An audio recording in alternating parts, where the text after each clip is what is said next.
It's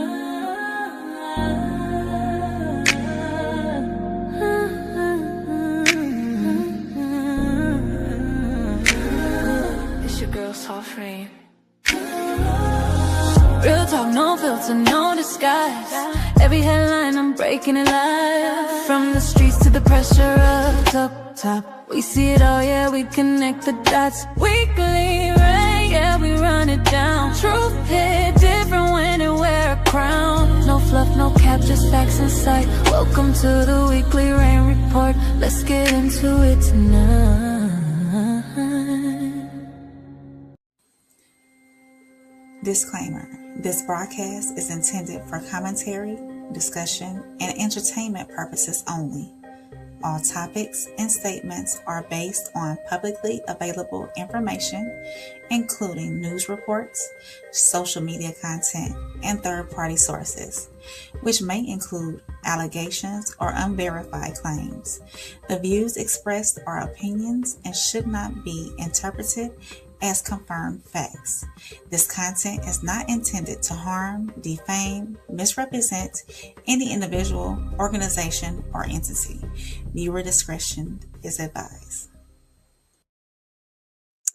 What's good? What's good? What's good, YouTube family? Welcome back to the Weekly Rain Report, where I take stories, make a noise across the country, and bring them back home with real stories, real perspective, and real impact. I see Sco already being in here earlier. I appreciate you, Sco, for being in here. I am your girl, Soft Rain, and I got a ton of stuff for us to talk about tonight. I am going to start with a major setback in the private space industry, where a Blue Origin Glen rocket exploded during pre-launch testing at Cape Canaveral, and now they're saying that this may not be a quick reset. You know, Blue Origin could be facing months of delays after the explosion damaged the launch pad. And then on Radar Under Investigation, we're looking at the heartbreaking case of a 7-year-old Jor'Dynn Duncan out of New York, where 3 women have been accused in a case that has raised serious questions about child protection, you know, school absences, custody, and whether the warning signs were missed. For reality check, we're going to go out to Longview, Washington, where a chemical tank disaster and a paper mill has now claimed the 11 lives after all 9 missing workers had been recovered. Then for Hometown Rain, I have a major update in a case that I brought y'all a couple of weeks ago about Markavious Rump out of Eufaula, Alabama. His remains have now been positively identified, and a 19-year-old Eufaula man has been arrested and charged with connection. Also, I'm going to keep it here in my hometown, and they are talking. We have talked so much about these teen takeovers. So the city of Columbus is talking about Uptown. Well, Uptown is a part of Columbus. It's like our downtown area. For other cities probably call it downtown, but we call it Uptown. And they're talking about doing a curfew for unsupervised minors. So that curfew has not been fully approved yet, but leaders are still discussing it. And on Wellness Watch, I'm going to touch on the Ebola outbreak and the response from the U.S. and also the proposed Kenya quarantine facility. So, and we're going to do the latest update on that. And for Soul Reset, of course, you know, I like to bring it back home with Soul Reset, where we are spotlighting. I'm going to spotlight an organization called Team Impact that I didn't even know existed, but now I know. It matches children facing serious illness or disability with college athletic teams. And sometimes, you know, healing is just not medicine. Healing is being included. So make sure y'all go ahead, like this video, subscribe to my channel, drop umbrellas or raindrops in the comments, and let me know where you're watching from. And as always, let's talk about it. So my lead story tonight is going to be about in Florida, about the Blue Origin Glen rocket explosion. It suffered a major setback after its new Glen rocket exploded during a pre-launch engine test at Cape Canaveral Space Station. And for anybody who may not follow space news closely, Blue Origin is Jeff Bezos' space company. The New Glenn rocket is one of their major heavy lift rockets designed to carry satellites and large payloads out into orbit. This rocket matters because the Blue Origin is not just doing private space exploration or private space experiments anymore. They're connected to satellite projects, commercial space contracts, government missions, and future NASA-related work. So when a rocket like this explodes on the launch pad, it becomes more than just a viral video. It becomes a bigger conversation about, safety, competition, money, deadlines, and the future of private space travel. So according to reports, though, the explosion happened during what is called a static fire test. So the rocket really wasn't launching off. It was still secured to the launch pad, but the engines were being fired to test the system before the actual launch. So this wasn't supposed to be a liftoff. It was supposed to be a controlled test. But instead, that video showed a massive fireball lighting up the launch site. And I got the video for y'all. I'm going to pull the video up. I see y'all in here watching. Make sure y'all drop some emojis in the comments so I can address y'all while y'all in here. I see the numbers going up. Make sure you like the stream. Make sure you share it. Subscribe to my channel. I come here every Sunday night to give y'all the week's, I feel, the most important stories that happen during the week across the world and across the nation. So I'm going to pull this up so we can watch this explosion. Let's see. Yeah. Take a look at your screen right now. This is the New Glenn rocket. It exploded during a hot fire test as refueling was happening ahead of a scheduled launch for tomorrow. This was a massive explosion. As you can see, a big fireball just shot up into the sky. People heard it near and far. We were getting phone calls. They were reporting explosions. People thought they were fireworks. People said they didn't even know what was going on. We were concerned that maybe weather had something to do with this. That is not the case. Blue Origin tweeted earlier tonight, this was an anomaly. This had nothing to do with any lightning. This is an anomaly. They have some work to do to figure out exactly what went wrong in this test today. Jeff Bezos also tweeting out this statement saying all personnel are accounted for and safe. It is too early to know the root cause, but we are already working to find it. Very rough day, but we'll rebuild. Whatever needs rebuilding and get back to flying, it's worth it. And we showed you the video of when the explosion happened. Stuart, people were sending us video from their cell phones. They went to their window, they ran outside, and wherever they were, they stopped what they were doing just to take video of what they were seeing. This happened around 9 o'clock tonight, so a lot of people were out doing that final walk of the evening, and they started calling our newsroom immediately because they didn't think that there was a planned launch for tonight. There was no planned launch for tonight. This is one of those videos that we got from viewers. As you can see how bright it is outside, almost as if the sun is coming up right across the river to the launch pad. Again, no injuries reported because no one was actually over there during this refueling hot fire, but this is going to have implications going forward with NASA, Artemis program, and Blue Origin as a whole. And we do want to get out live to our crew that's on the ground right now. Patrick Perez is live there on the scene. Patrick, what can you tell us and what are you seeing from where you are? Well, Michelle, right now we're about 2 minutes away from the Blue Origin facility. We're still trying to get closer to where all of this happened, but wanted to pull over to kind of give you an idea as to what we're hearing from these viewers of ours. We've been hearing from people from Volusia County, obviously in Brevard County, people in Volusia County in Port Orange, for example, saying that they felt this boom. They looked up into the sky. It almost looked like the sun was still setting at 9 p.m. I spoke with a man named George Clippert. He was actually at the Cape Canaveral Hospital with his daughter. They were standing on the helipad. He was trying to show her where exactly he lives in this area and the view from there. When they saw this explosion out in the distance, we've been playing that video for you all night long. He could not believe what he saw. At one moment, he told me over Zoom that he thought we were getting attacked just because of what he had just witnessed. I've never felt so weird in my life. I thought we were under attack, to be honest with you. It didn't really hit me that it was a rocket until I got in my car and started heading back home, and I watched the orange glow in the sky just kept going over the other way. People saw this sort of happen. Again, they were driving around. Maybe they were in Volusia County, like I mentioned. They look up in the sky. Suddenly the sky is orange, even though it's 9 p.m. And then, of course, some felt this boom. I even think I saw a comment, and I think Lindsay mentioned this as well, that someone's Ring doorbell camera, because of the boom, also was activated because of all of this. So no doubt, a lot of people shaken to their core tonight, but especially those who were. Yeah, y'all. So the newest update is that Reuters is reporting that the Blue Origin could be facing significant delays. Let me remove that from the screen. Significant delays.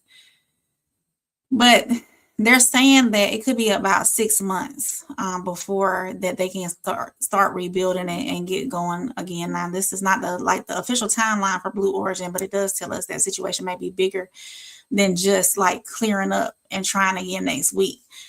There was, let me see if I can find the video that shows like the aerial damage. Hold on, y'all. There was one that I wanted to show y'all. I don't have it, but let me see if I can show y'all this one because I want y'all to see what it actually looked like when it happened. I thought it was an industry level. Huge concern for people on the ground, the workforce that's there. It's clearly, Kennedy is a very industrial site and knows and understands these things and takes all the precautions, but that's the first critical. I could see, from the story emerging that all personnel have been accounted for. Now it's really just about assessing, I heard mentioned in the last comments, about people in the area, what kind of vapors could have been put out, how far they're going to travel, prevailing winds and that sort of thing for the community. Thankfully, nobody was hurt. So thankfully, nobody was hurt in that explosion. So I'm gonna move on to my next segment, y'all. And let's see where I'm at. I got a lot going on, y'all. Let's see. Oh, this is my radar investigates. Yeah. So moving on to my next segment, y'all.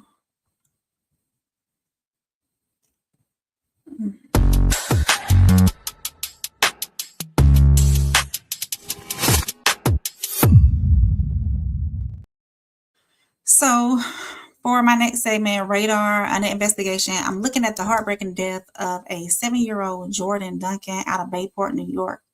According to prosecutors, Jor'Dynn died after what they describe as a prolonged abuse that she was living with a woman who was connected to her father. 3 women, though, have been charged with the connection of this case. The main caretaker, Emily Kelly, her mother, Barbara Renner, and her Kelly's daughter, Elissa Seymour. All 3 have pled not guilty.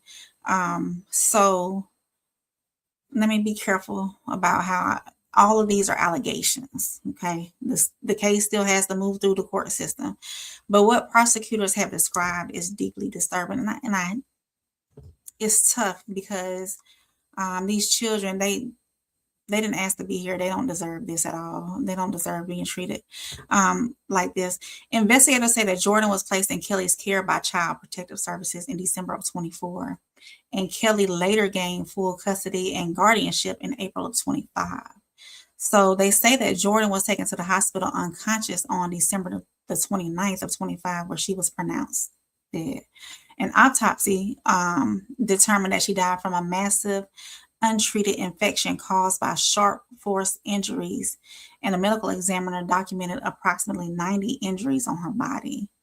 So I'm not saying that to be graphic, but I'm saying that because this case is forcing people to ask, a painful question, like how did a child get to that point without the system stopping it sooner? According to prosecutors, Jor'Dynn missed about 40 days of school between January and June of 2025. They say excuses were allegedly given to cover those absences, though. And that's where the bigger question comes in, because often after when a child passes away, people ask, how did nobody know? How did nobody see? How did this go on for so long? The truth is, some people, they may have seen pieces of it. Somebody saw the school absences.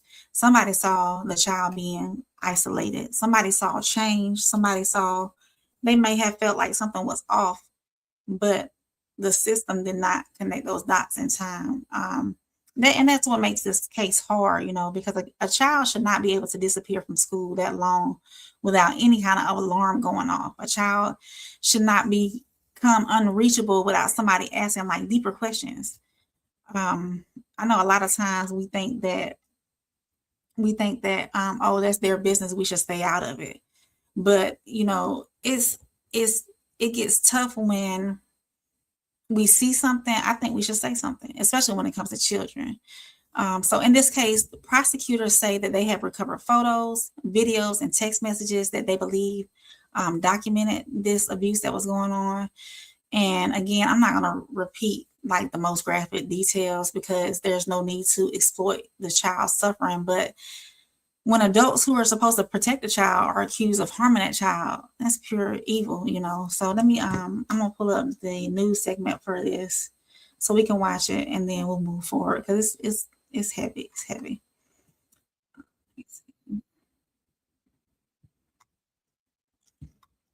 Let me play this. There we go. Surrounding the shocking torture death of a Long Island child. 3 women were arrested this week charged with sadistic abuse that led to the 7-year-old's death. Jor'Dynn Duncan had been placed in their home by a court. And today, Carolyn Gussoff asked Suffolk County lawmakers how that could have happened. It's a picture-perfect suburban Cape, but prosecutors describe a house of horrors inside where they say 7-year-old Jor'Dynn Duncan was tied up in a bathtub and routinely tortured.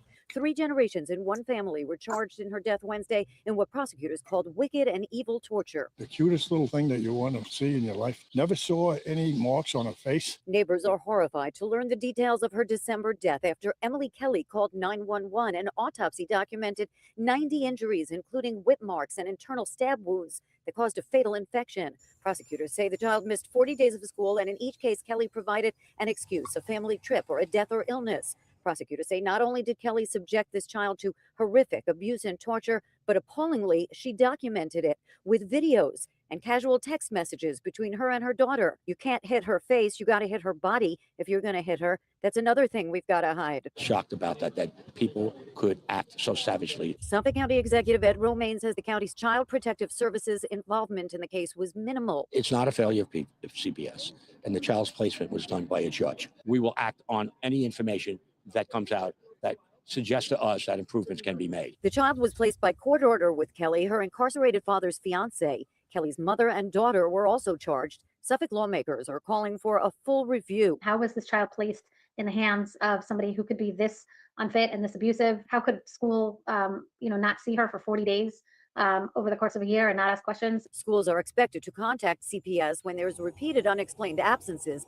combined with warning signs. The personnel at the school are mandated reporters. We have no comment at the moment. Jor'Dynn's biological relatives declined comment. Small memorials flank the front steps, which neighbors say was part of a major house renovation since the child died. All 3 women have entered not guilty pleas. In Bayport, Long Island, Carolyn Gussoff, CBS News, New York.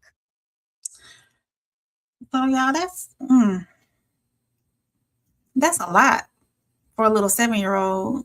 The newest update, though, that I found is that all 3 of those women are due back in court on June 23rd. So, of course, this is not over, this case. I'm going to continue to follow it because the legal process is still moving forward. And I hope that that process includes serious questions about who was checking on Jor'Dynn and who knew about those absences and whether or not they were missed chances like to intervene in something like this. And as a mama, a child who misses 40 days of school, shouldn't that raise a red flag? A child that's suddenly hard to reach, shouldn't that raise a red flag? When adults around a child start controlling who can see them and who can talk to them and where they can go, shouldn't that raise a red flag? So every concern is not always going to turn into a criminal case. Of course not, but sometimes asking more questions can save a child's life. Mandated reporting matters. There have been, I'll tell y'all this, there have been some cases come up that came across my timeline where some of these school officials, principals and teachers and whatnot are being accused of not doing those mandated reporting. So teachers, school administrators, anybody, make sure that if you see something off, make sure you report it. This is why teachers matter, school staff matters, neighbors matter, relatives. But you see in that video, the biological relatives didn't even want to say anything about it. So, yeah. So tonight, we got to remember Jor'Dynn Duncan. She's not just a case, not just a headline, but as a little girl whose life mattered. So I'll continue to watch what happens in court with this and, of course, bring out updates if anything comes from this. And so when it comes to like child protection, if you're catching this on the rewatch, when it comes to child protection, do y'all think schools and courts are doing enough when a child starts missing a lot of days? Or does the system wait too late to act? If you are catching this on the rewatch, like I said, make sure you like, subscribe, leave your thoughts down in the comments, and I'll talk back to you. So let's transition. So from a story about a child and the systems meant to protect her, we're going to move into another kind of system failure. This is reality check.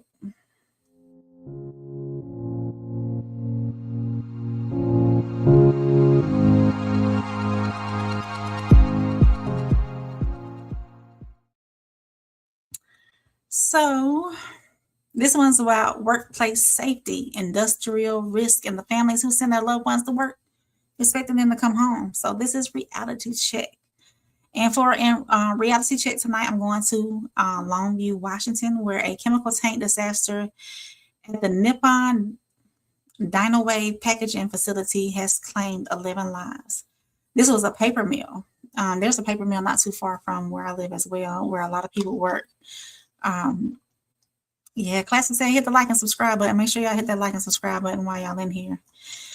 So there's a paper mill not too far from where I live as well. So a place where people went to work, a place where it helps support families, a place tied to that economy of that community, right?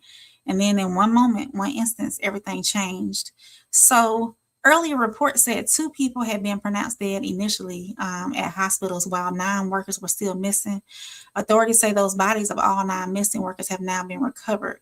And that brings the total of the confirmed death toll to 11. So that update changes the weight of the story, right? Because it's no longer a search for the missing workers.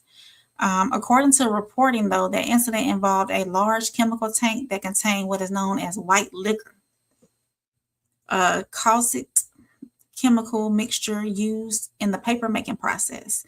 The tank reportedly held hundreds and thousands of gallons of that material when it was ruptured. Well, they said it imploded. The disaster released chemicals across the site, and crews had to respond to the hazardous scene. So several others were also injured. Some of the crew were also injured.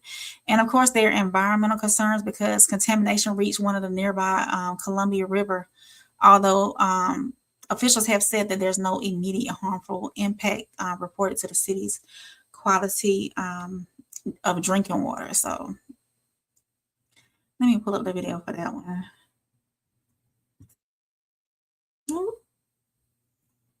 Here we go.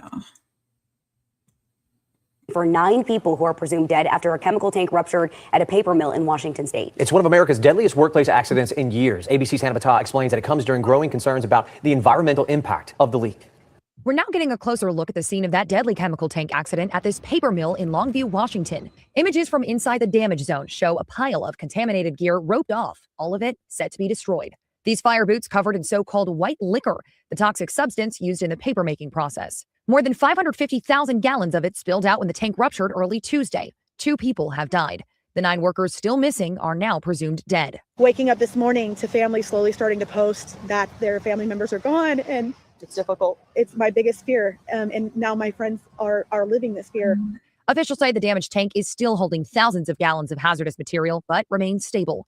Some contamination has leaked into the nearby Columbia River, but the EPA says no effects on the river have been observed, although about a dozen dead fish were found in nearby ditches. Crews are now flushing and diluting water in the ditch system to help prevent further contamination. State environmental officials say local drinking water supplies have not been affected.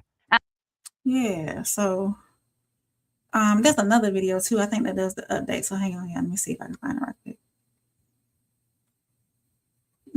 Oh yeah, right here. Javier Sanchez was friends with Braden Finkus, who worked at the Nippon Dynawave packaging company. One of the most selfless individuals you'll ever meet. Finkus and his partner Caitlin were going to get married and had a trip to Italy coming up in 2 weeks. We don't have closure yet. I think for us is, a struggle of what's exactly happening. Finkus is one of the 9 who remain missing after Tuesday morning's deadly chemical tank rupture. It was just such an unexpected situation that you just never expect to go to work and not come home, especially in the manner that, all of that happened. As the days go by, the pain only increases for the community. It's just heartbreaking. The families, it's just everybody knows everybody in this little community, and we all love each other, and we're just all praying for the families. For some, prayer is what's giving them hope. The mill is a very important part of our community, and everybody knows everybody. And I think even if you don't know anyone, I didn't know anyone personally, but we're all still really affected because it's a tight-knit community. For many of those involved in the church, they know of fellow church members who were lost in this tragedy. We've been able to see online again the various churches who are saying, so-and-so went to my church and this person went to my church, and the grief that comes along with that. Angel Heron with the nonprofit Love in the Name of Christ did not lose anybody personally in Tuesday morning's incident, but she has family that's now a part of the cleanup effort. A family member of mine is works for CCS, Kellett's Clean Sweep, and he's there aiding in the cleanup, which is also very frightening for his wife and all his daughters. She worries about his physical and mental well-being. He showed up after work and he said it's pretty gruesome. It's very sad for him, very stoic, and it's very emotional for him. He's a soft-hearted guy, and he loves people, and it's really affecting him. Yeah, that's a lot for that community, especially if it's a smaller community. I didn't do any research on how big that community is, but if they rely on that, for their livelihood, a lot of mental goes into that as well. These workers, they carry, of course, the risk when they walk into places that involve chemicals, pressure systems. And, last week I talked about that out there in, I think it was Longview, California, that where 50,000 residents had to be evacuated. So it's a lot of risk that these people take every day walking into these plants that have these chemical to make things that we need, the chemicals to make things that we need. So pressure systems, heavy equipment, aging infrastructure, all of that, But the U.S., I do have a couple more notes. The U.S. Chemical Safety and Hazard Investigation Board, along with other agencies, are looking into what happened. So, yeah. So tonight, if anything, pray for those families in Longview, especially those that lost their lives. Pray for the injured, praying for the first responders that had to walk into that dangerous zone, of course, because you see where that chemical changed the facing on that boot. So if you are catching this on the rewatch, make sure you hit that like button, make sure you hit subscribe, share it with somebody who might find it interesting or who wants an update on it. So and also answer me this, and y'all can answer me this in the chat too. When major workplace disasters happen, do y'all trust companies to be transparent about it, or do y'all think outside investigations are the only way like families can get truth behind that? So, hey, Skull, I seen you in here earlier, Skull. Welcome back. So yeah, what y'all think about that? If y'all are still in here, Classic, Super Mac, Tristan, do y'all think outside companies should do the investigation? Or should we just rather trust the companies to be transparent? While y'all are doing that, we're gonna move on to Hometown Rain. I'm gonna bring back to the communities that are surrounding me. And of course, I have two stories tonight. I got a major update for y'all too. So hang on one second. Let's do that.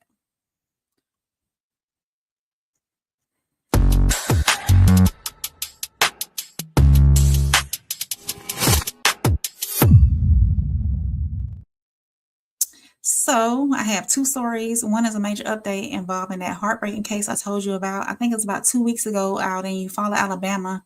And the other is a proposed curfew in Uptown Columbus that has a lot of people talking about unsupervised minors, public safety. This has been a big topic over the month of May.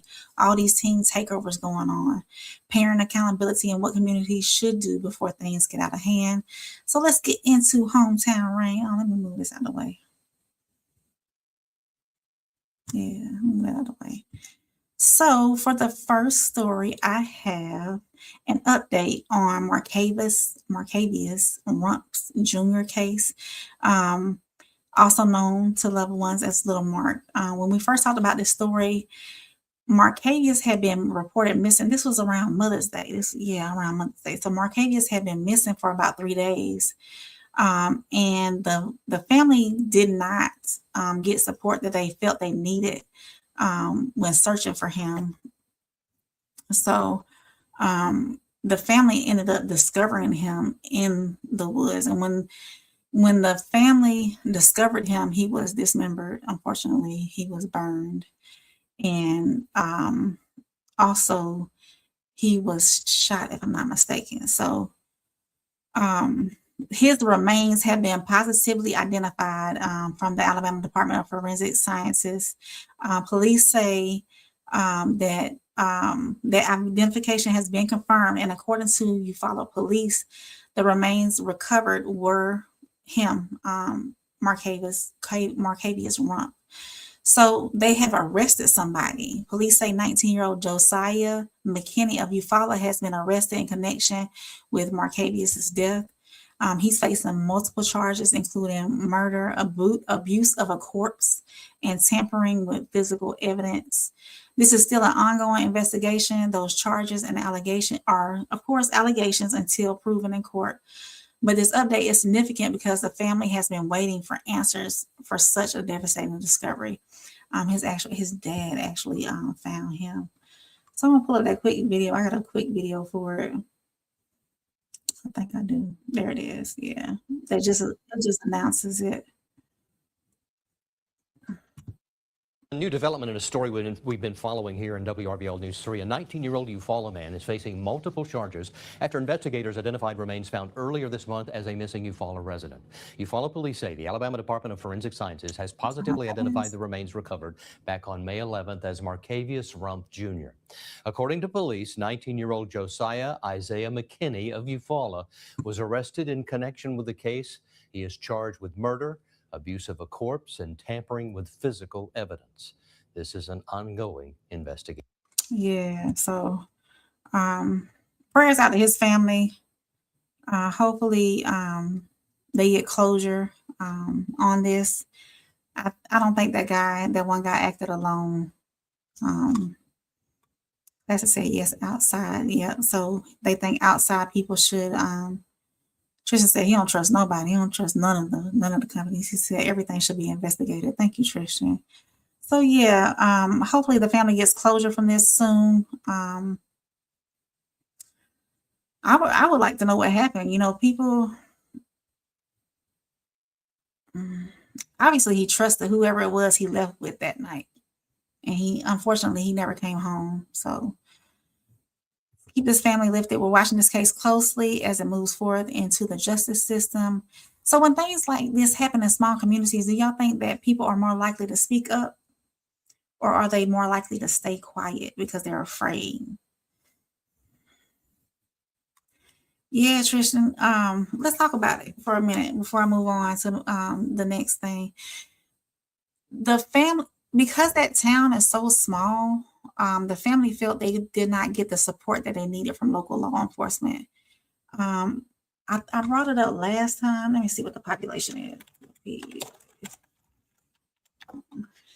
Yeah, the population of Eufaula is a little bit over 12,000 residents. So the law enforcement community was real small with law enforcement support, but they could have pulled from outside agencies to get help.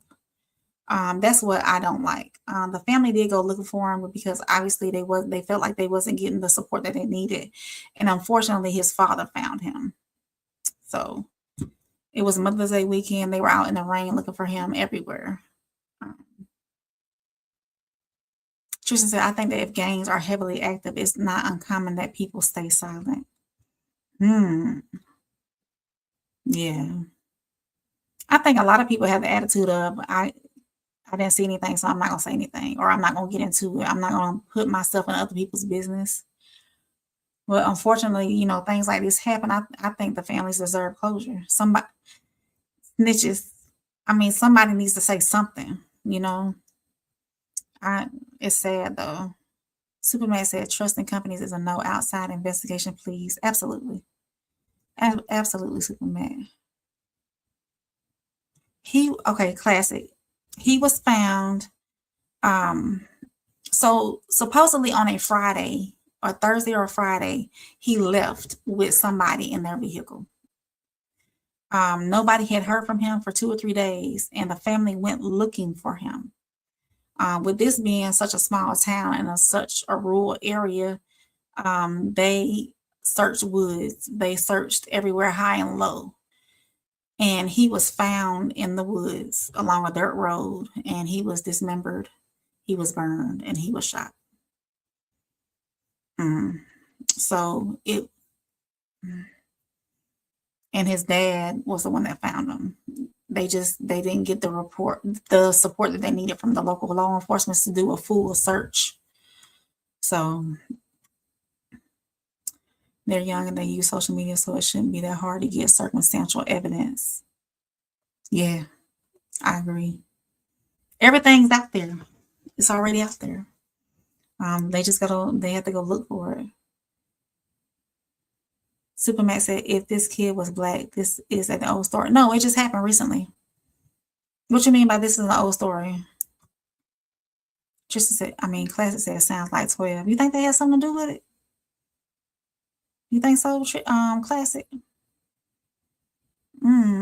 Let's play. We're gonna play the initial story again. Let me find the initial story. I just find it so odd that nobody helped them. You know what I'm saying?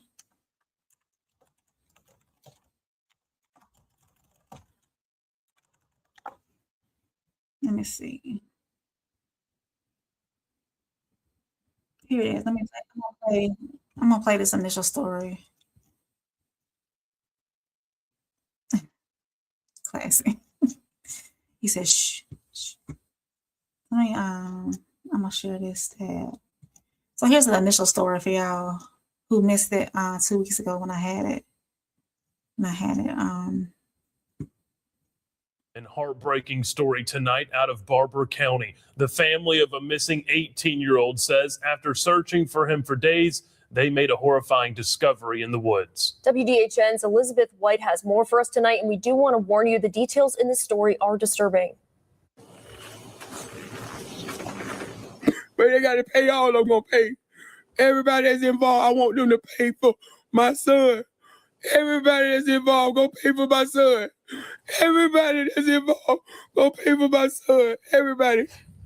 A mother's grief is tangible. The pain, unthinkable. For 5 days, Markavious Rumph's family searched for the missing 18-year-old after they say he was last seen Thursday, May 7th, getting into a car with an acquaintance. Then came disturbing information from the community. Fearing he had been badly hurt, the family launched their own search over Mother's Day weekend. I looked for 5 days for my son with no help from the Eufaula Police Department. No help. Me and my family in the rain on Mother's Day. I walked around through woods. Then Monday, in a muddy wooded area off of White Oak Church Road, their search ended in horror. They basically burnt my baby, shot my baby, burnt them up and chopped them up. And you were the one that found? Yes. How does a father deal with that? I'm dealing with it best I can right now. Tuesday, investigators were back in the woods searching for evidence as the hunt for a killer or killers continues.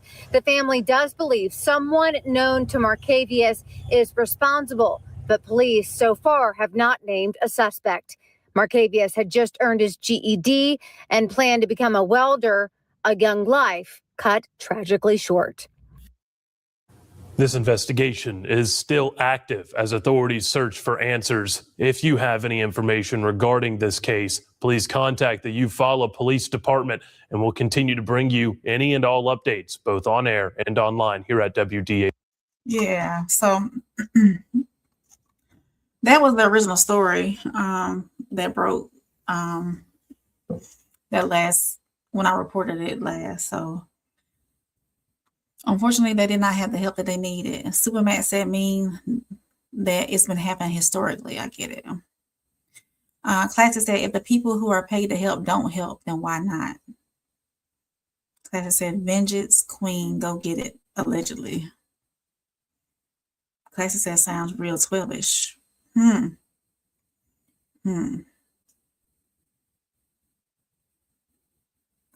Supermax said, oh yeah, unfortunately, this probably is a predominantly white town. I'm taking a historical guess. What do you think? I don't know. Let's look. You know, I'm good for finding out information.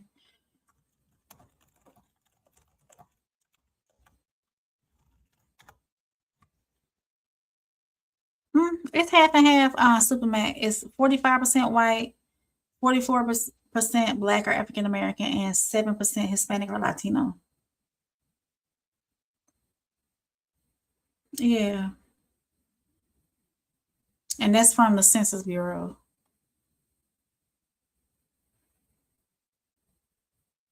Yeah, so it's close. Tristan said, I cringe whenever they say contact the police department after y'all didn't help them at all. I know It's tough. It's tough. I'm gonna keep an eye on that though, and I'm gonna see if they end up arresting anybody else, because I don't think that 19-year-old acted alone in this. That's crazy. That's crazy. It is. It's crazy. Now, where did my stuff go, y'all? I done lost my stuff.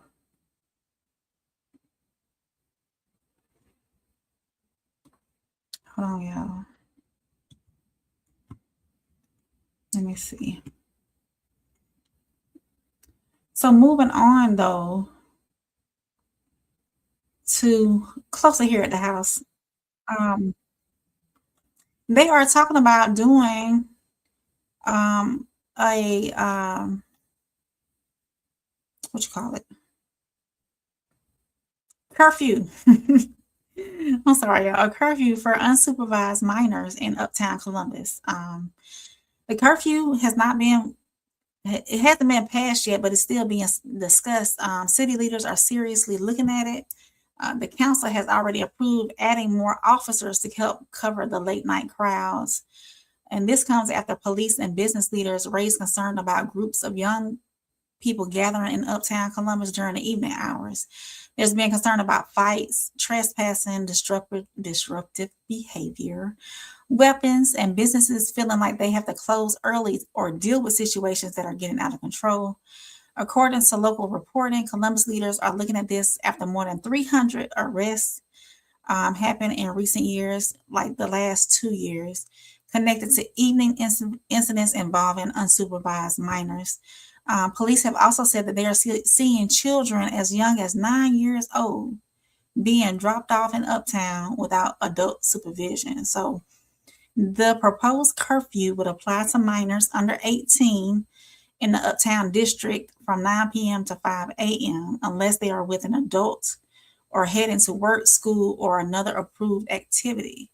The proposal will run through late September if it's passed, and the city leaders are expected to revisit the ordinance. People are going to be split about this. Some of them are going to say, yes, put the curfew in place. Kids don't need to be roaming Uptown late at night unsupervised. And other people are going to say, well, the curfew doesn't solve the root problem. It just moves the kids somewhere else. Both points, of course, are worth talking about. Public safety matters. Business owners should not have to close early, because these crowds are out of control. Families should be able to enjoy Uptown without worrying about fights or weapons. And police should not have to respond to the same chaos every weekend. But with that being said, where are these kids supposed to go? What programs are in Columbus for them? Where are the parents? Where are the mentors? Where are the safe spaces? And are we only responding after the behavior becomes a police issue? So, and of course, being mama, I think when the streetlights come on, you need to be at home anyways. That's how a lot of us were raised. When those streetlights come on, you need to be in the house. And of course, children need boundaries. Parents need to know where their children are. I think minors should not be dropped off in an entertainment district. And that's what Uptown is. Uptown Columbus is our downtown. There's bars, nightclubs, eateries, all down and through there. I also know that, if we create curfews but never create community, what's really going to solve the problem? A curfew could help the crowds. It won't help broken homes. It won't give teenagers purpose. It won't replace mentorship. It won't fix what's missing after school or at home or in the community. So I'm going to pull that up right quick, and we're going to listen in on what the Columbus City Council is going to say. And actually, I do want to do I've been keeping tabs on these teen takeovers, and I think I'm going to end up doing a show about it soon. Once I get things back organized on my end. So I've been compiling up some videos and some information on teen takeovers and whatnot. And once I do that, then I'll come live with it, or I might do a pre-recorded a pre-recorded episode on these teen takeovers. So let's listen in and let's watch about the Columbus City Council and what they plan on trying to do. I know one of the city council members, Toya Tucker, she's really involved in her district, her area. So let's listen in, y'all. For unsupervised minors in Uptown Columbus sparked a lengthy discussion at tonight's city council meeting. The ordinance would apply to anyone under 18 in the Uptown district between 9 p.m. and 5 a.m. Supporters say it's needed to proactively address a nationwide trend of teen takeovers before Columbus is impacted. Columbus City Council is considering a new curfew targeting unsupervised minors in Uptown. The proposed ordinance requested by Uptown Columbus would apply from 8th Street to 14th Street between 2nd Avenue and Bay Avenue. Uptown Columbus CEO Steve Morse says large groups of unsupervised teens have created major safety issues on weekends. Uptown is very vibrant. We're very compact. We're very compressed down there. And when you put 200, 300, 400 kids unsupervised in Uptown, we've got an issue. Morse showed council video and data from Columbus Police, including 434 cases and 331 arrests in the Uptown district between June 2025 and April 2026. Police say the curfew could... So that's not even a whole year. Over 300 arrests and not even a whole year when it came to be a tool to intervene before situations escalate. I think there's a misconception that one of the things the ordinance does, it allows us to deal with parents, to hold parents accountable. But some council members and speakers question whether the city is addressing the root of the problem. What are we doing to try to find a remedy to have somewhere for them to go and somewhere for them to hang out? The crux of the matter is that these youth don't have anything to do. And if we have the money, that's what you got to spend it on. By the end of the discussion, council voted to create a committee to address the larger issues at hand. This was the first reading of this ordinance. It will return for a second reading and vote in the coming weeks. Yeah, so that's what, at least they've taken, they're moving forward with doing something about it. They're trying to fix the situation, but of course, if these kids have nothing to do, they have nothing to do. If Columbus is gonna move forward with a new curfew or a curfew, it needs to be paired with something constructive, right? More youth programming, more parent accountability, more mentorship, more safe evening activities, more community partnerships. Yeah, let me y'all got the chat going. Tristan said yes, let us know. Thank you, Tristan. I'll let y'all know. Supermax said dominance is also measured in who wields power demographically. Tristan said these wild hogs and hyenas back at it again. Tristan said exactly, Rain. That's the beauty in the adjacent side. Tristan said we could black absent fathers all we want, or did you mean blame absent fathers all we want, but what about the parent that's there? Absolutely. It's the environment in the home. Being a single mother myself, my child, even though he's 10, very respectful, or very, gives adults, knows how to act out in the public, gives adults respect. He don't have it in him to be out in the streets. And I'm a single parent, so you can't necessarily blame it on a one-parent household or a household with an absent father. You can't blame it on that. It's all in how the kids are being raised and governed by their parents. I said that. Supermax said 9 p.m., not 18, no parental supervision. Yes, go home. Yes. Anything below 18 after 9 p.m., take your tail home. There is nothing in these streets but trouble. Rain might talk about her young days one day. Maybe one time later on. For a different show, I'll talk about my young experiences being in a single parent home. One day. Y'all will be surprised. Classy said, I'm hearing business opportunities. Absolutely. And government funded. The government can support it. So why not? If they find things for these teams to do, I don't think we have one skating rink in Columbus.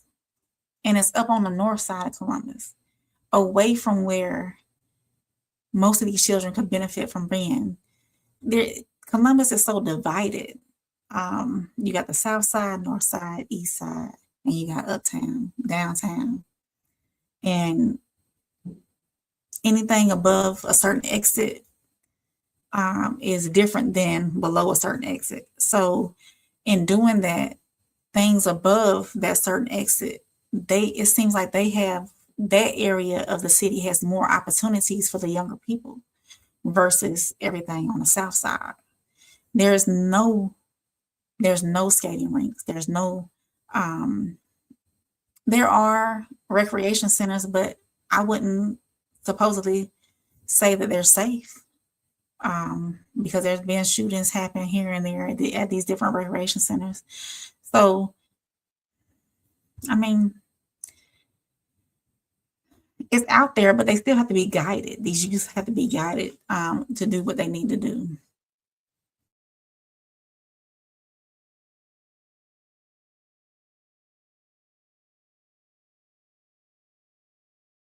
So at the end of the day, they still have to be, they still need parental guidance. Christian said, why can't they just get jobs? Why can't they get jobs? They already trying to be outside, so why not go to a job and make some money?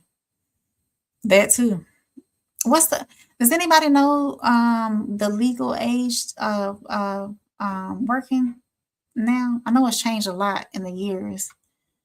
Is it 16 still? Soul said, why can't they just act correctly? That too, so that too. Young Rain stories for a future cast. Yeah, I have to get into it. Trishan said that too, souls bring back Scared Straight. And where did that go? Where did that go? We used to see it all the time on TV. They had a whole program behind it. Where did that go? And you know what? I would hazard to guess, Tess, that maybe some of the reasons why these kids act the way they do, young adults act the way they do, is because of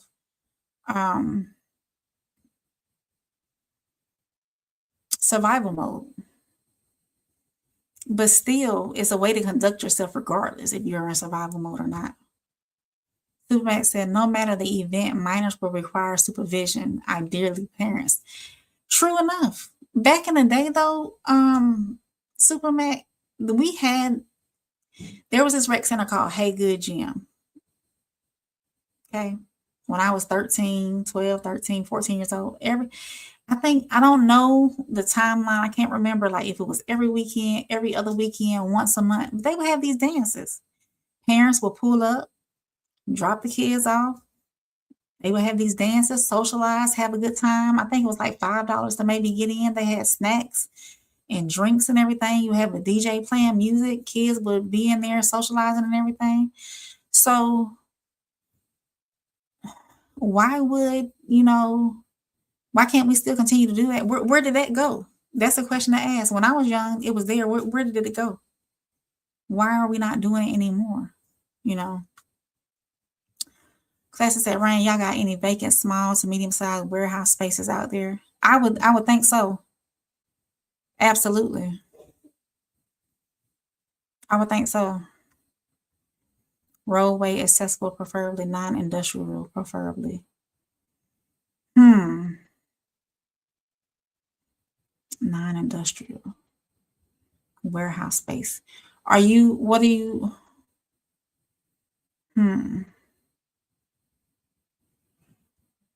Non-industrial warehouse space out there. Yeah. If the longer I think about it, then yeah, there are spaces out here with that. And if not, it's easy to build. There's plenty of prime locations out here for that. There's plenty of land mass available for that. So said, asking for a friend. So said, I see you, classic. Superman says, scared straight, met a real one. Superman said, are you leaving yours at the function? That's what, back in the day, and I know that 30 years ago, it's a different world now, but I used to get dropped off at the movie theater, go watch 2 or 3 movies, come back and pick me up about 4 or 5 hours later. I mean, and I would be with a bunch of friends and go to those dances and everything. So I said we will talk offline. I got some rich family in Alabama. All right, then. Let's do it. Let's do it. In Too Deep, dropping the umbrellas. Hey, In Too Deep. I appreciate you being in here. Supermax said, classic ready with the capitalism and guidance. Soul said, we are the only group of people who blame what our community doesn't have to why we can't act right. Souls. Yeah. In Too Deep said, welcome in, newbies. As you come in, please click the like button and subscribe. It's a free way to support the channel. And y'all, my Cash App is rolling at the top too. If y'all want to support monetarily until I get monetized. I'm working on it. I'm getting there. I'm almost halfway through to the 500. Y'all keep coming in and supporting and getting those subscribers up for me. Yeah, getting these watch hours coming. Everything's coming together, y'all. I'm excited. Supermax said 2026. Yeah, it is. It's 2026. And International Skull said facts, souls. You're right, souls, though. Why are we the only group of people who blame what our community doesn't have as to why we can't act right? Yeah, definitely. It's tough. We rely, that demographic of people though rely a lot on community and rely a lot on the government in order to find things for these children to do, these young adults to do. I'm gonna say young adults because and Into Deep did put my Cash App in there. Soft Rain RSC. If y'all are inclined to donate, keep the good content coming. Into Deep said, watch on TikTok too. I didn't go live on TikTok. Into Deep. I didn't go live, not today, but I will continue to go live, especially with no middleman and whatnot. Let me see what else I got for y'all. I think I got one more story. It's my soul reset. No, I got 2 more stories, y'all. I'm still in here. Which comment, souls? Because I've marked all comments. Put it in again. I see that one. We are the only group of people who blame what our community doesn't have to why we can't act right. And then Soul said, I see you, classic. Yeah, is YouTube acting funny again or not dropping all the comments? Let me know, souls, before I move on. YouTube might be acting funny. There, you know what though? There was on somebody's live. I don't know if it was yours, souls. I don't know whose live it was on, but I didn't see it and it might have been our show, souls. I didn't see it in the comments on YouTube, but I saw it on the StreamYard or something. So put your comment in again. So is it holding back comments? Do y'all see any other wrenches? See anything? Supermax said the rest of the community is blameless for all other problems. For all other problems.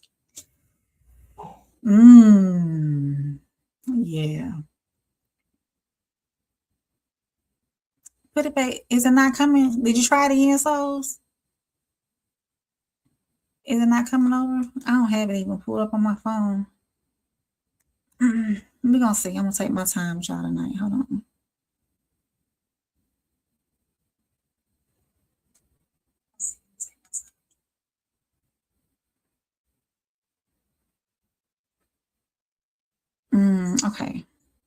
Okay, so we're going to keep the show rolling. We'll talk about it on No Middleman. So y'all tune in tomorrow night to No Middleman. We'll talk about it there.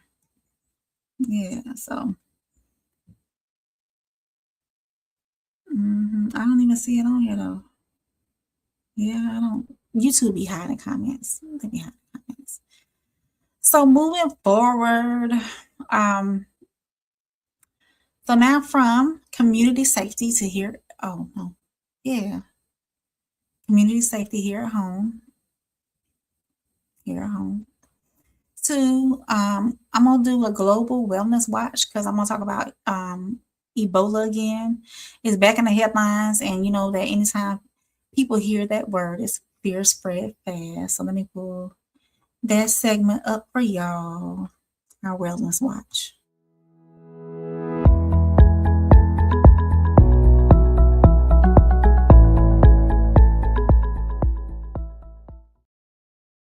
So tonight on Wellness Watch, we are talking about the Ebola outbreak affecting parts of Africa, especially the Democratic Republic of Congo, with related concerns in the region. Of course, when people hear Ebola, they immediately think the worst. And I understand why. It's serious, it's deadly. People can spread it through direct contact with bodily fluids from someone who is sick or has died from it. It's not spread the same way a cold is spread. It's not like casually walking past somebody in the grocery store and catching it. So yeah, it's serious, but it's not the reason for people to panic. The major concern right now, though, is containment. In outbreak areas, especially places dealing with conflict, displacement, limited medical access, and mistrust, it can be hard to identify cases, isolate those patients, and trace contacts and protect healthcare workers. So that's what makes this like dangerous. It's not just the virus, it's just the environment. It's the environment around the virus. War, displacement, fear, lack of resources, limited access to treatment, all that. So here are some important updates that I wanted to give y'all. The World Health Organization has reported suspected and confirmed cases in the Democratic Republic of Congo, and there have also been cases in Uganda. Those numbers have been changing as more people are tested and more suspected cases are investigated.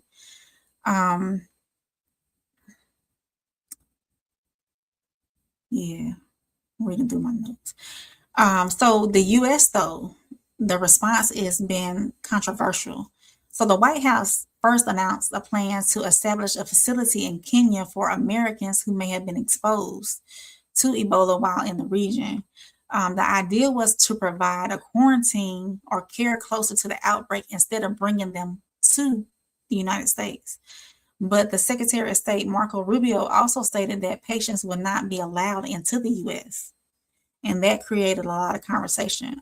Some people support it because they see it protecting the American public. Others are concerned it could discourage doctors, missionaries, and aid workers and volunteers from helping in the outbreak zone. So thinking that they might not be able to come home for treatment. And a new development that came about is Kenya's High Court, though, has temporarily suspended the U.S. plan for that Ebola quarantine facility while legal challenges are heard. So that pause came from medical workers, activists, and citizens who question why Kenya will host a facility for Americans exposed, especially when Kenya itself has no known cases. So this story is more than just a health story. It's public, it's foreign policy, human rights, trust, all that. So I don't think we should panic, but we should pay attention. Of course, the biggest concern right now is supporting containment in those affected regions. We also need to be careful about how we talk about outbreak too. Too often conversations around disease in Africa quickly become fear-based and stigmatizing or full of misinformation. And I think, do I have? Yeah. Here's the video that I have in reference to them pausing the quarantine in Kenya. So let me pull that up.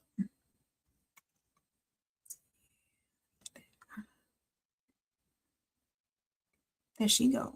There she go. We're gonna play this. Administration is facing a setback with a quarantine facility it's set up to help Americans exposed to Ebola. As Garrett Tenney reports, it comes as cases continue to climb in Central Africa. Enhanced border screenings across Central Africa as an Ebola outbreak in the Democratic Republic of Congo intensifies. There are multiple strains of Ebola, and this strain is the one that's a little bit more rare. Now, a court in Kenya has temporarily suspended the Trump administration's plans to open a quarantine facility in that country for Americans exposed to the virus.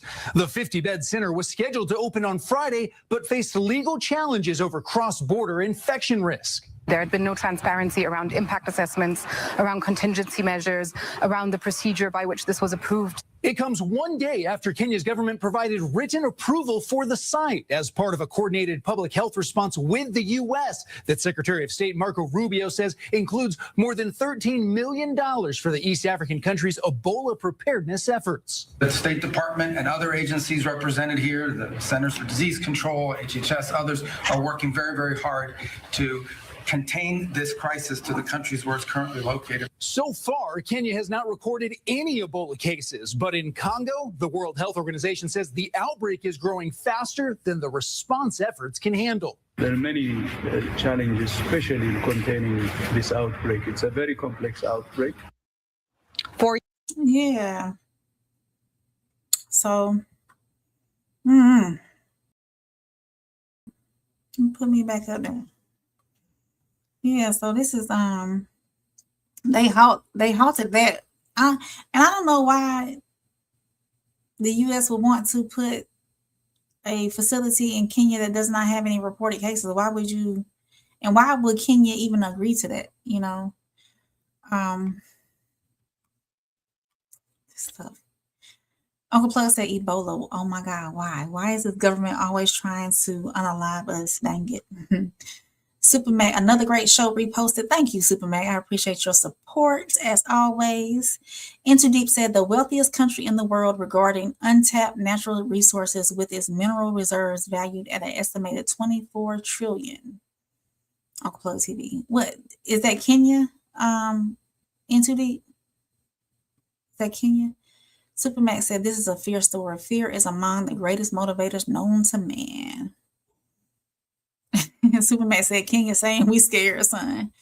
Yeah, I don't think that we should be, my personal opinion is, I don't think that we should be building a facility in Kenya. Oh, the Congo. Okay. I don't think that we should be building a facility in Kenya where there's no known cases. For what? Why would we bring a facility there or bring people in there and there's no known cases? You know. And of course, you know, the average person has to stay informed through credible health sources. Don't share fear-based posts without checking them. Understand how it spreads and remember that public health works best when people trust the information that they are getting. If you are catching this on the rewatch, and to my people in the chat that's still with me, do y'all think the U.S. should bring infected American health care workers back home for treatment, or should they be treated closer to the outbreak region to reduce that travel risk? So this is a tough one though. I want to know where y'all stand. If you're catching this on the rewatch, again, make sure y'all like, subscribe, leave a comment. I talk back for the most part. Skull said that's a way for the government to do a mass depopulation. Same thing that happened with the vid too. So and Too Deep said they want military base in the area. Do you think that was the door opening for that? Is there, what's the closest to that area? Do you know, in Too Deep, what's the closest military? Can you do some research and tell me what the closest military base is to Kenya and the Republic of Congo? Do we have any military interests over that way? Texas said, people die every day, B. I heard him say that out loud. Supermax said the chat is hip to the fear tactics. Yes, they are. Skull said, yeah, exactly the same thing, just like with this Hansa virus too. Yeah. I don't think, in my personal opinion, I don't think the Hansa virus got off the map the way they expected it to.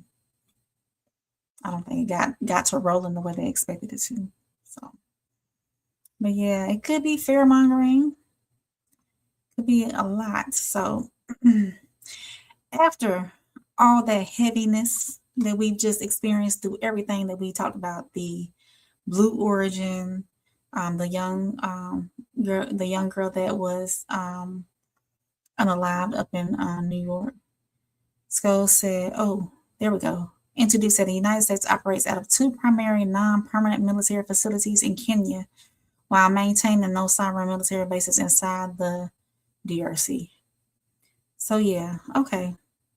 So it's non-permanent though. Do you think they're trying to do a permanent fixture over there? My military people? Supermax says, set up the quarantine close to the epicenter. Why buy Ebola a ticket to the U.S.? Yeah, I feel the same way. Set it up there. Don't bring it here. For what? What you doing that for? Why would you? You're making it easier to spread to other people with the transport and everything. Even if y'all do suit up and all that good stuff, there's still a chance, you know. So with everything I talked about earlier, with the case down in Eufaula, the young girl, the Blue Origin, everything I've talked about been heavy and tough, right? So every weekly rain report cannot end in fear, grief, and chaos. Sometimes we have to remind ourselves that there are still people doing good work. And that is my introduction to my soul reset.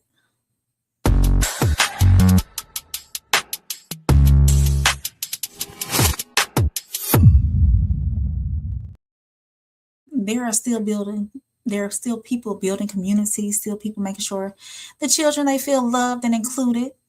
And after talking about illnesses, safety, and families carrying heavy burdens, this story reminds us that sometimes healing is not only about what happens in the hospital. Sometimes healing happens when a child is surrounded by people who make them feel like they belong.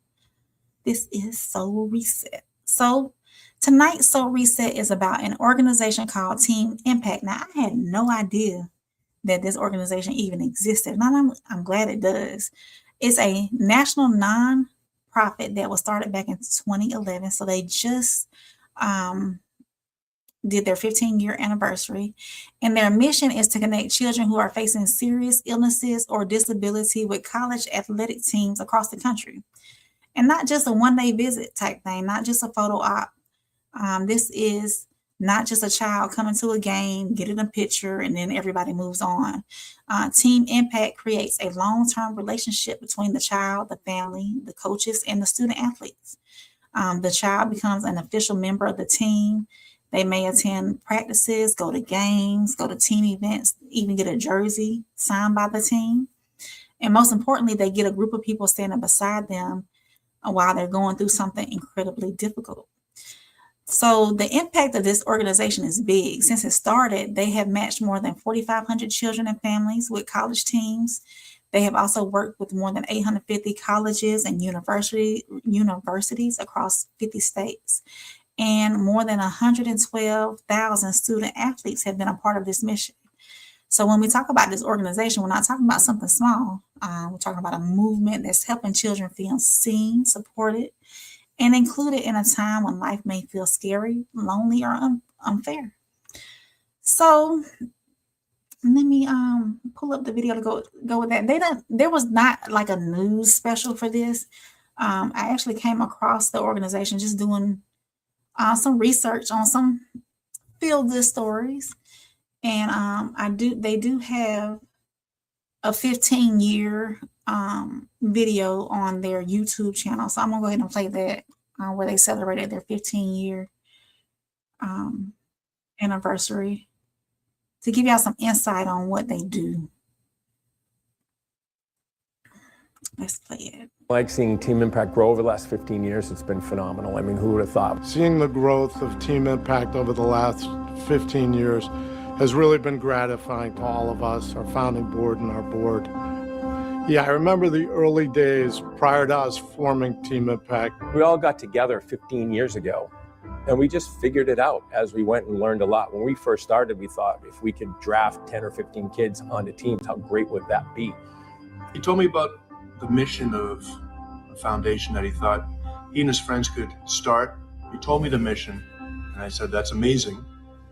What else do you need? I believe in our plan. I certainly believe in the team of founders we have. Sitting around at dinners talking about what the vision of this organization and what Team Impact could be. I think we all knew the impact we could have, but I don't think in our wildest dreams we would have imagined that we'd be in all 50 states as quickly and that we would have enjoyed the growth we've enjoyed and truly changed the lives of so many.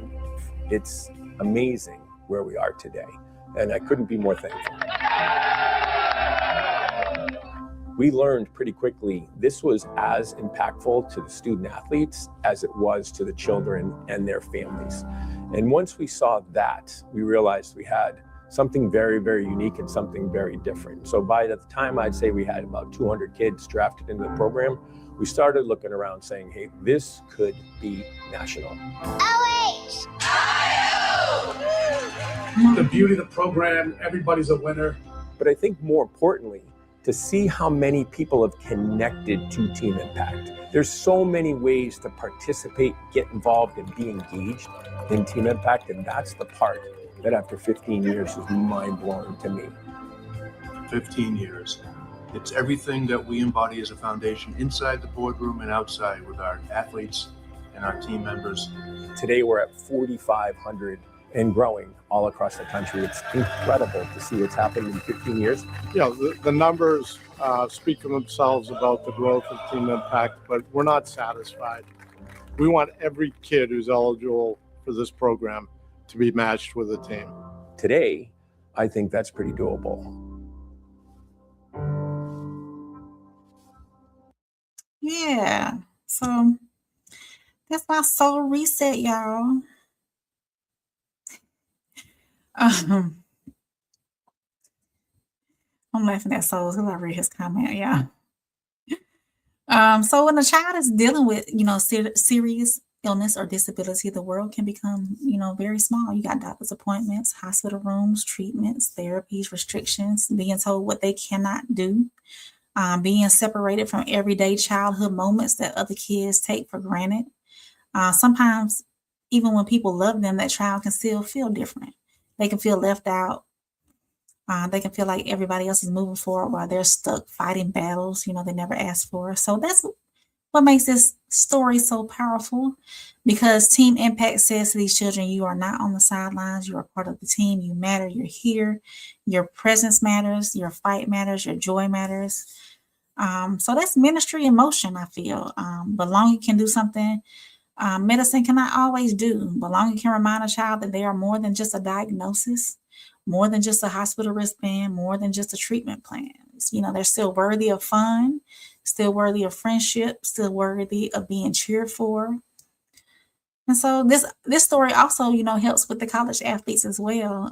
Sometimes we think athletes are only there to perform, win the game, make the shot. But when those athletes become a child, or they welcome a child into their team, they are learning something bigger than sports. So they're learning compassion, perspective. They're learning that leadership is not just what you do when the crowd is watching. So, yeah, out of all the stories we covered tonight, this one lands a little bit differently. We talked about young people needing structure. We talked about families needing answered. We talked about communities trying to figure out how to keep kids safe. We talked about illness and families carrying heavy burdens. So, yeah. Let me get to some of these comments before I get up off of here. Let me put me back up on the screen. I appreciate y'all rocking with me. The ones that been here, all y'all. The ones that came in, came out. Ones that been here the whole time. I'm going to change my, you know what? And I didn't do my part on my segment. If y'all are catching Soul Reset on the rewatch, make sure y'all make sure y'all hit the subscribe button. Make sure y'all leave me a comment down in the comment section. I talk back, y'all. I talk back. Let me see. Hold on. So I'm gonna get to some of these comments. Well, actually, I'm gonna get to Soul's comment. Since it's pertaining to Soul Reset before I get up off here. He said, not one black kid in the ass, see what they do for their kids. We want to build community centers they create. And then he retracted. He said, oh, my bad. Oh, my bad towards the end. So everybody was included. So on that one.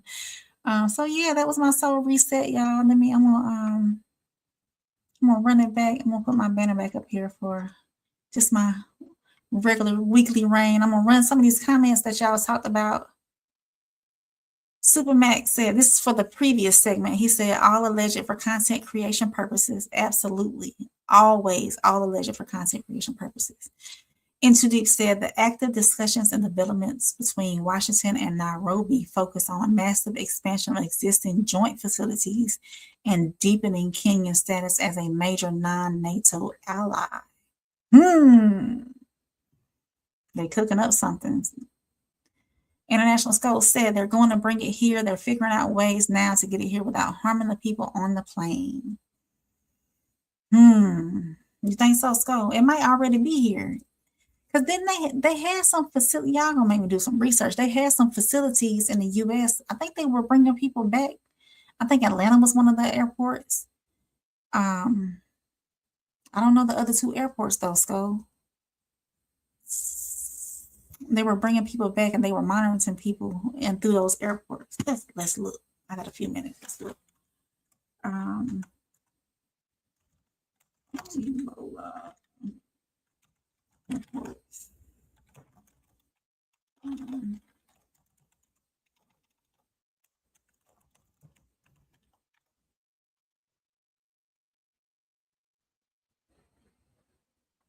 So, JFK, Atlanta, Washington Dulles, George Bush in Houston, and JFK in New York. Yep. Those are centralized checkpoints. They're part of a proactive public health directive by the CDC and U.S. Customs and Border Protection for passengers who have been in the DRC, the Democratic Republic of Congo, South Sudan, and Uganda within 21 days of arrival. So yeah, that's where, yeah. Travelers on those at those designated, there's 4 of them, those designated airports, travelers are escorted to a temporary clinic or designated screening area. CDC staff administer a brief questionnaire regarding their travel history. Public officials take your temperature with a non-contact thermometer, and you will be observed for signs of illness and ask for contact information. Well, so travelers who have recently been to the DRC, South Sudan, or Uganda. Yeah, so those people, they have to go through all those checks. Supermax said the chat precise with it, and as always.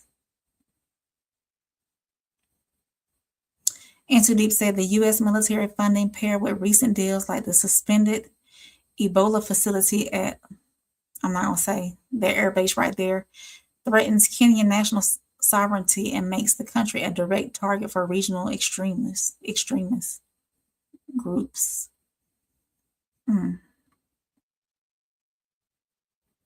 Supermax said, yep, CDC ATL is already out there. It's already out there. International Code said it takes 18 days for symptoms to show up or happen. That's the part. That's the part. You could easily be infected and not know it. That's the part, y'all. Yeah. So that's all I have for y'all tonight. That's all I have for y'all tonight. Unless y'all got something else y'all want to talk about real quick before I get off.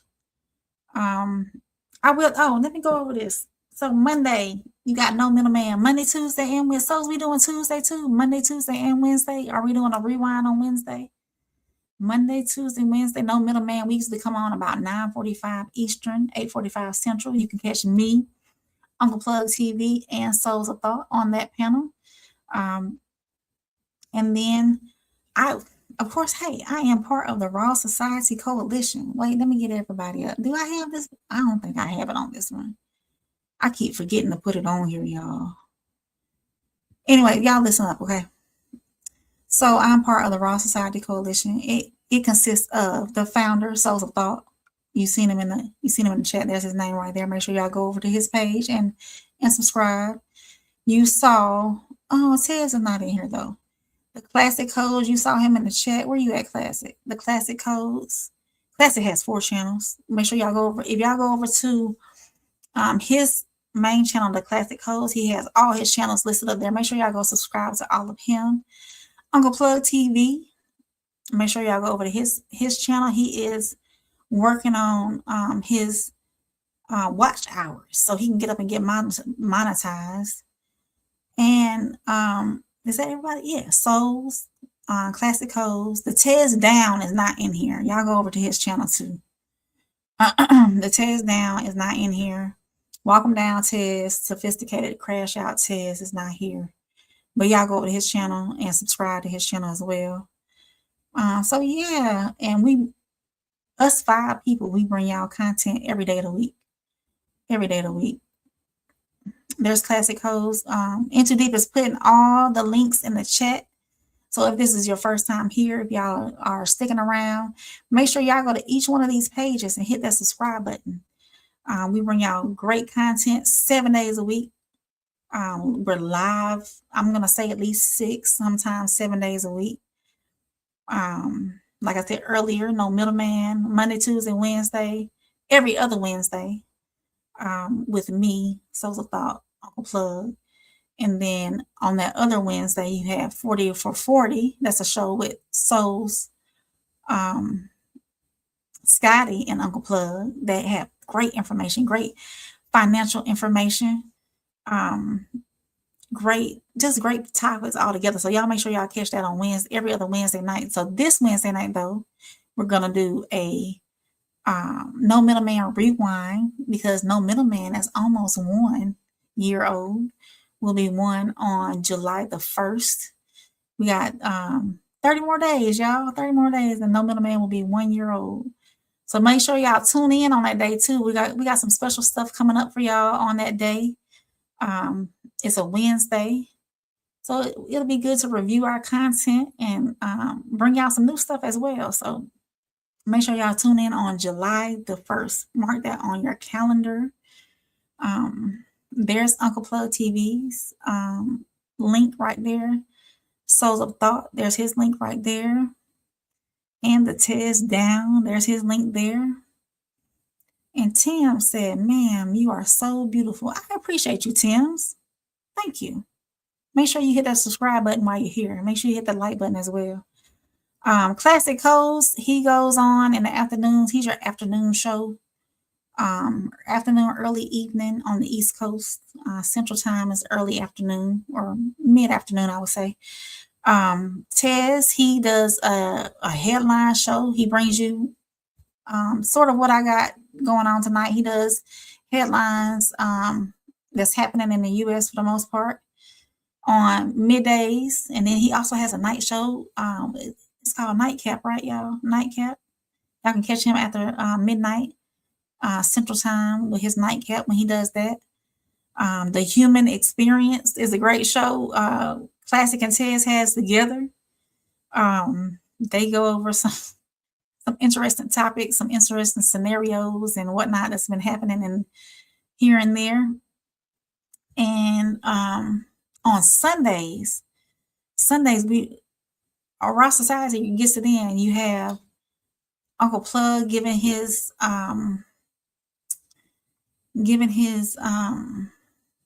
story time. Then you have Sunday Service. That was a great episode today. Classic and Souls. Great episode today. Make sure y'all go check that out. Sunday Service. Souls has Bible study on Sundays as well. Are you doing one tonight, Souls? And then him and Souls and Uncle Plug have a great sports show on Sundays, 1181 Pressure Plays. Greatest sports show on earth. Yeah. So what else we be having? On Monday nights, Plugged Into the Dough with Uncle Plug and Doe, Sean Doe. Yeah, we give y'all great content all week long. And we appreciate y'all being here supporting us. And that is my glamour fun and Be Breezy Fun. My Cash App, Soft Rain RSC, if you feel so inclined to donate to keep this great content coming to you. And Tim's Cash App, let me know that you care. Superman said, RSC, I'm out. Thank you, Superman, for your support. Really appreciate you being here. And yeah, Plug and Souls from RSC 1181 on Sundays at 2 p.m. Central Time, 3 p.m. Eastern Time. I think I went over everybody. I always give y'all about 10 minutes of supporting everybody before I get up out of here. So yeah. Y'all got anything else for me before I get gone? Thank you, Tristan. Thank you, Sko. Thank you, Classic. Thank you, Souls. Thank you, everybody. Super Mac was up in here. Everybody that was up in here. Thank y'all. Thank all y'all. We appreciate you. I appreciate you for being here. Yeah, it's been a good one. Definitely. And I am in the process. I know y'all like my call-in show. I'm in the process of revamping that. I'm going to be more structured around the call-in show. I love doing it. Yep, the human experience too. Yeah, with Tez and Classic. I don't think y'all don't have a set date for that. Y'all just come on whenever y'all got a show put together. I haven't noticed a pattern. So y'all let me know if y'all have specific times for the human experience. What was I saying before that, y'all? It's been a long day. But yeah, if y'all ain't got nothing else for me, I'm gonna get on up out of here. Let's see. So tonight, of course, I gotta go over everything we talked about first before I get up out of here. Give y'all a little recap. We talked about the Blue Origin, New Glenn explosion, and the latest reporting is that the setback could be months of delays for the Blue Origin, Amazon satellite launches, future space missions, of course. We looked at the heartbreaking story of Jor'Dynn Duncan and the hard questions that it raises about child protection. We talked about the Longview chemical tank disaster. Authorities have confirmed the death toll is up to 11 now. And we came back home with that Eufaula update in the case of Markavious Rump.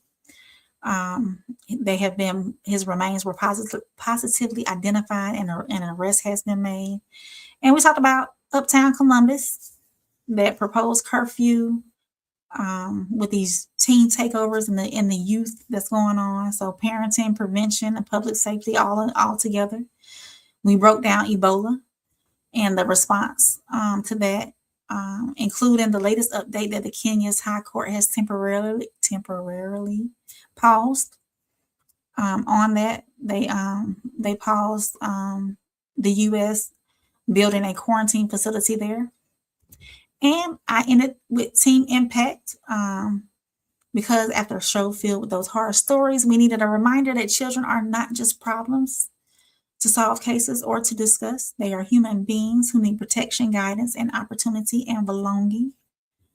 And sometimes the biggest blessing we can give somebody is simply letting them know you are not alone. You are part of us. If y'all are catching this on the rewatch, make sure you hit that like button. Make sure you leave a comment. Let me know what you think about these different stories. Make sure you hit that subscribe button. I'm here every Sunday. I was late today. Usually around 7 o'clock Eastern.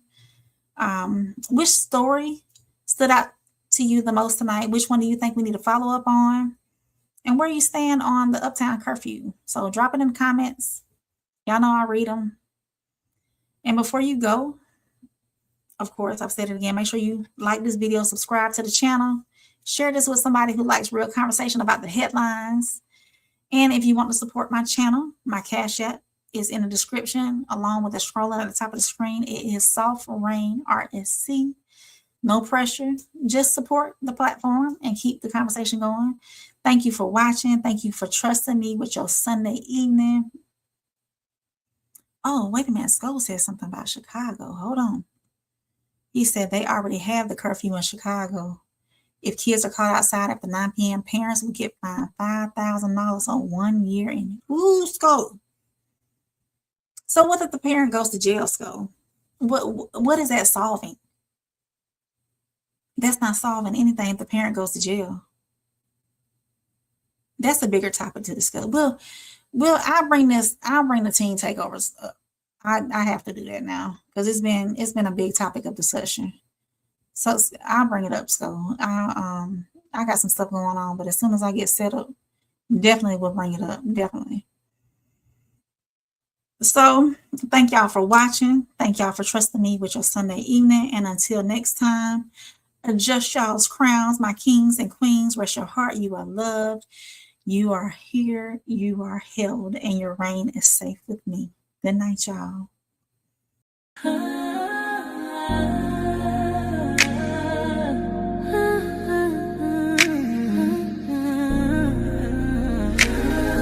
It's your girl, Soft Rain. Real talk, no filter, no disguise. Every headline, I'm breaking it live. From the streets to the pressure up top. We see it all, yeah, we connect the dots. Weekly rain, yeah, we run it down. Truth hit different when it wear a crown. No fluff, no cap, just facts in sight. Welcome to the weekly rain report. Let's get into it tonight.